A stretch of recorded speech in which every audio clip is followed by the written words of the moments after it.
Hi everybody, it's Miss Ruthie, and today we're going to be learning about the cello. Now, this cello is, I can't quite get it in the frame here, it's part of the string family, as you can see, so it has 4 strings just like a violin does. It has A, D, G, and then it also has C, which is lower. And also, so much like a violin, because it's in the same family, it has very similar parts. So up here, can't quite see here, up here we have the scroll. And then our pegs, our tuning pegs here, the fingerboard here, down to the bridge, which is obviously much larger than a violin's bridge. And this one also has some fine tuners here. What you might notice is that this is a little bit big to fit under your chin. So what we do instead is, because it's so large, we actually have to sit in a chair to play it. And then it actually has what's known as an end pin here that sits on the floor. Usually use like a stop or something. I just have a little carpet square down here. You can't quite see it there.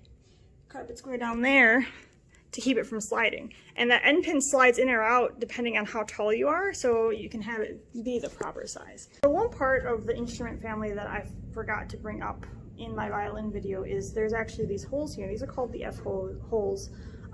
This helps the sound to come out, so it is more able to spread out instead of just being stuck inside here and the sound waves going round and round and round, not coming out anywhere. It also has a bow, which you have to use rosin for. It's held very similar to a violin bow, except that you have to have a little bit more, your fingers over it a little bit more. Now, when you play the cello, you have to make sure it's tucked firmly between your legs or else it'll slide around. So you can kind of see how it may be a little unstable. So cello is actually something that it was actually my instrument of choice to learn when I was in 5th grade, because I already knew how to play violin. So I decided to pick up another instrument, and that was the cello. So when you play cello, your arm generally is out here, and then you have your fingers here. So if we just play like a short scale here.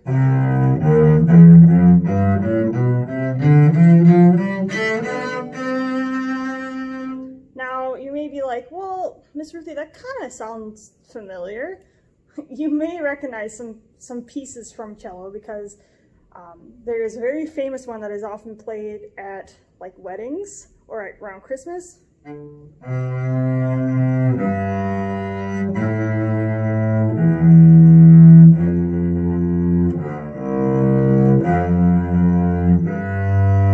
that's actually the bass line for Pachelbel's canon.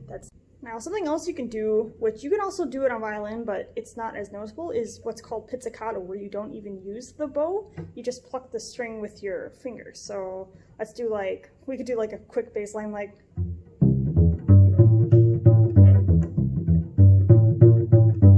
Alright, so we'll just end with a short piece here, and hope to see you guys soon.